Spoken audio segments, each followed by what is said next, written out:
One to one ஆன்மீக நேயர்களுக்கு அன்பு வணக்கம். நம்ம சேனலில் தொடர்ந்து ஜோதிட விழிப்புணர்வு நிகழ்ச்சிகளையும் சுவையான ஜோதிட தகவல்களையும் தொடர்ந்து பார்த்துட்டு வரோம்.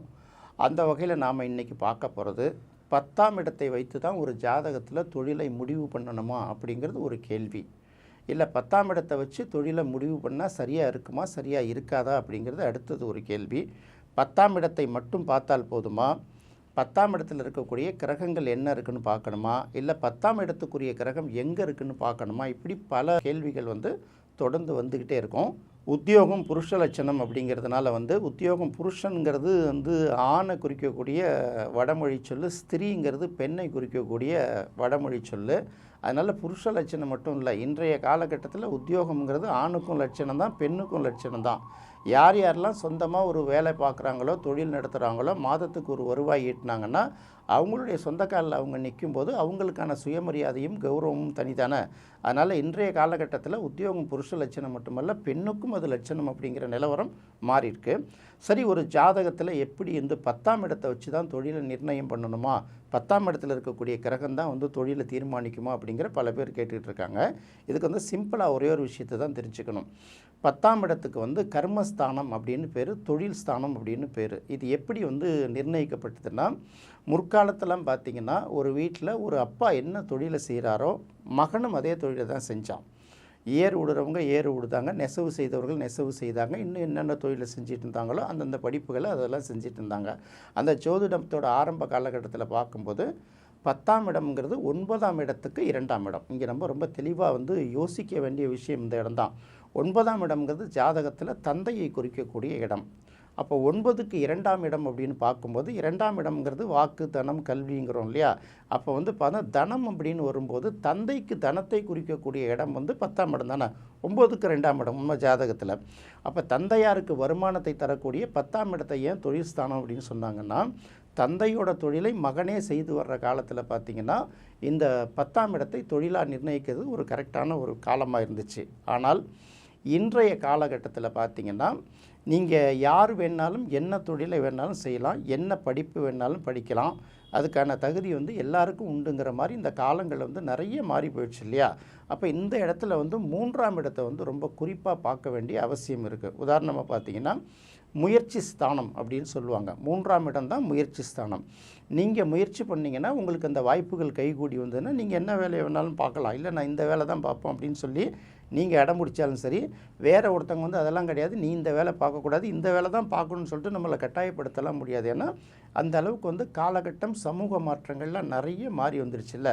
அப்போ 3ஆம் இடம் முயற்சி ஸ்தானம், 3ஆம் இடம் தைரியஸ்தானம், 3ஆம் இடத்துக்கு நிறைய விஷயங்கள் இருக்குது. அப்போ இந்த காலகட்டத்தில் பார்த்த வரைக்கும் 10ஆம் இடத்தை மட்டுமே பார்த்து தொழிலை முடிவு பண்ணக்கூடாது அப்படிங்கிறது ஒரு கருத்து.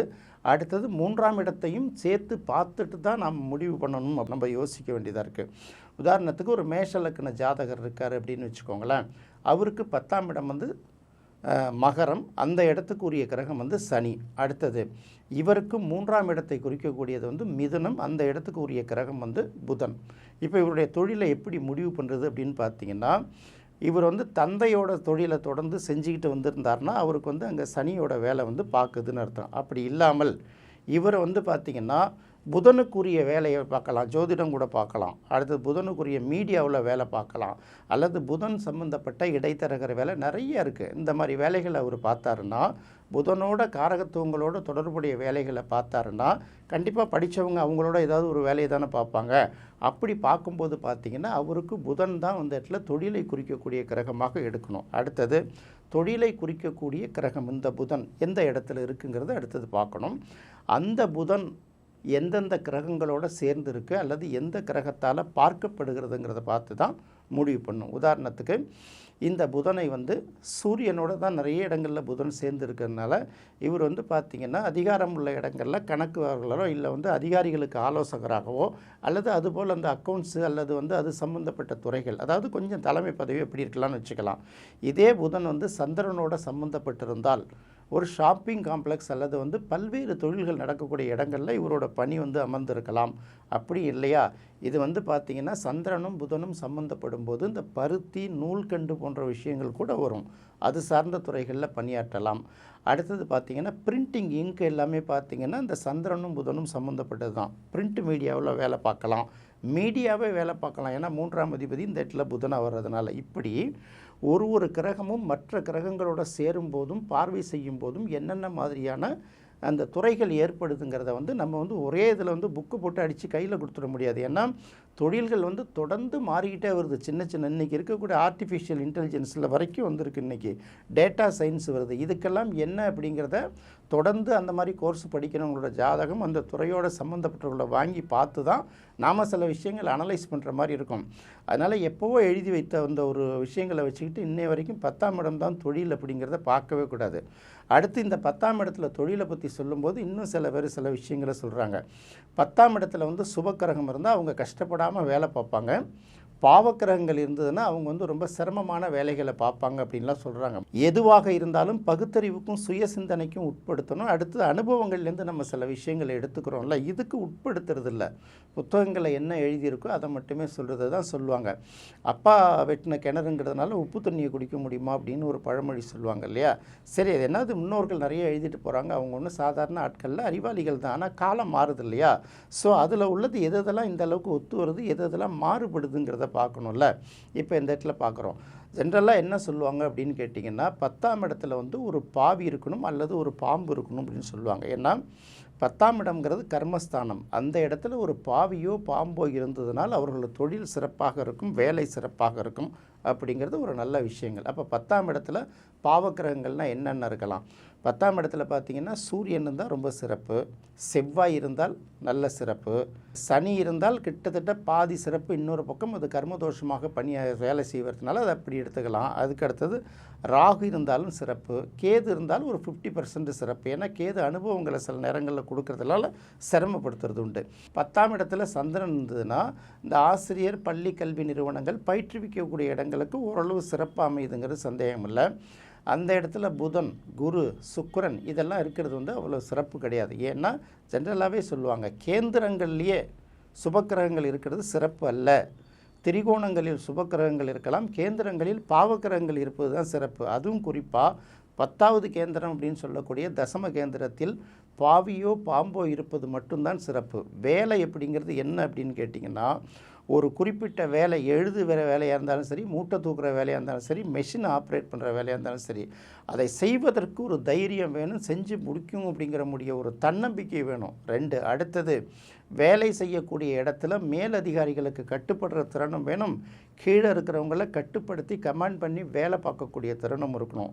அப்போ இதுக்கு தான் என்ன பார்ப்பாங்க அப்படின்னு கேட்டிங்கன்னா 10ஆம் இடத்தில் ஒரு பாவியோ அல்லது பாம்போ இருப்பது சிறப்பு. அவர்கள் கூடுமான வரையில் 10 பேரை வச்சு வேலை வாங்கினாலும் பண்ணுவாங்க. இவங்க 10 பேரை செய்கிற வேலையை கூட ஒரே ஆளை செய்கிறதுலாம் சில இடங்களில் பார்த்துருக்கோம் இல்லையா? அந்த மாதிரி வேலைகளையும் எடுத்து செய்வாங்க. அப்போ 10ஆம் இடத்தில் பாவக்கிரகங்கள் இருப்பது சிறப்பு. 10ஆம் இடத்தில் பாவக்கிரகங்கள் இருப்பவர்கள் தான் வேலையிலும் தொழிலும் மிகச்சிறந்து விளங்குவார்கள் அப்படிங்கிறது ஆதிகாலத்து நூல் கருத்து. அதாவது எப்படின்னா வெள்ளையாக இருக்கிறதெல்லாம் கொக்கு அப்படின்னு சொல்லிட்டு போகிற கதை, அந்த மாதிரி சொல்லிட்டு போக முடியாது இல்லையா? சுபக்கிரகங்கள் இருந்தால் அவங்க சொகுசான வேலை பார்ப்பாங்க அப்படிங்கிறாங்க. நம்ம ஏற்கனவே பல வீடியோக்குள்ளே சொல்லியிருக்கோம். உபய இலக்கணங்களுக்கு பார்த்திங்கன்னா குரு, புதன்லாம் 10ஆம் இடத்துல இருந்தால் அவ்வளோ சிறப்பாக கண்டிப்பாக சிறப்பே கிடையாது. அது என்ன போராட்டங்கிறது தெரியும். மற்ற லக்கணங்களுக்கு ஓரளவு லேசான சிறப்பு தானே தவிர பொதுவாக கேந்திர ஸ்தானங்களில் சுபக்கிரகங்களுக்கு சிறப்பு கிடையாது. குறிப்பாக 10ஆம் இடத்தில் சுபக்கிரகங்கள் இருந்தால் அவர்கள் வேலையிலும் தொழிலும் மிகப்பெரிய அளவுக்கு ஜொலிப்பது இல்லைங்கிறத முதல்ல தெரிஞ்சுக்கணும். அடுத்தது அப்படி ஒரு வேலை சுபக்கிரகங்கள் இருந்து அதை சனி போன்ற பாவக்கிரகங்கள் பார்வை செய்யும் போது அது நல்ல நிலையில் வேலை பார்க்குதுங்கிறது மறுப்பது இல்லை. ஏன்னு கேட்டிங்கன்னா 10ஆம் இடத்துல சுபக்கிரகங்கள் இருக்கிறது சிறப்பு அல்ல, நல்லது இல்லைன்னு சொன்னால் கூட அதுக்கு ஒரு பாவக்கிரகத்தோட பார்வை கிடைத்ததுன்னா அது நல்லா பணியாற்றுது. ஏன்னா இந்த இடத்துல மைனஸ் இன்ட்டு மைனஸ் ப்ளஸ்ஸுங்கிறது தான் நம்ம மெயினாக பார்க்க வேண்டியதாக இருக்குது. 10ஆம் இடத்துல சுபக்கிரகங்கள் இருந்ததுன்னா அவங்க சொகுசாக இருப்பாங்கன்னு சொல்கிறதே மிகப்பெரிய தவறு. இப்போ மிதுன லக்கணத்துக்கு 10ஆம் இடத்துல குரு இருந்தால் அவங்க சொகுசாக வேலை பார்ப்பாங்களா? வேலையிலும் தொழிலையும் அவங்க சந்திக்கிற நெருக்கடி சாதாரண நெருக்கடியாக இருக்காது. அனுபவங்களை மட்டும்தான் இது உணர முடியும். அதனால் மேம்போக்காக எல்லா விஷயத்தையும் சொல்லிட்டு போயிட முடியாதுல்ல, ரொம்ப தெளிவாக பார்க்கணும். பொதுவாகவே சொல்லுவாங்க சுபக்கிரகங்களுக்கு ஆதிபத்திய தோஷம், கேந்திர ஆதிபத்திய தோஷம் உண்டு. அதுவும் 10ஆம் இடம் பார்த்திங்கன்னா அது அவ்வளோ நல்ல விஷயமே கிடையாது. அடுத்தது பாவக்கிரகங்கள் இருந்தால் கஷ்டப்படுவாங்க அப்படின்னு சொல்கிறது. இது எப்படின்னா தொங்குறதெல்லாம் புடலங்காய் அப்படின்னு அர்த்தம். புடலங்காய் மட்டும்தான் தொங்குமா? புளியங்காயும் தொங்கும், கத்திரிக்காயும் தொங்கும், எல்லா காயும் தொங்கும்ல. அந்த மாதிரி போகிற போக்கில் ஜோதிடத்தில் சில விஷயங்களை சொல்லக்கூடாதுங்கிறனால தான் சொல்கிறேன். இன்றைய காலகட்டத்தில் 10ஆம் இடத்துல வச்சு மட்டுமே ஒருத்தவங்களோட தொழிலை நிர்ணயம் பண்ண முடியாது. என்ன நேயர்களே, நிச்சயமாக இது ஒரு விழிப்புணர்வு வீடியோ தான். இது உங்களுக்கு நிச்சயமாக பிடிச்சிருக்குன்னு நினைக்கிறேன். மீண்டும் மற்றொரு சுவையான நிகழ்ச்சியில் சந்திக்கலாம். நன்றி, வணக்கம்.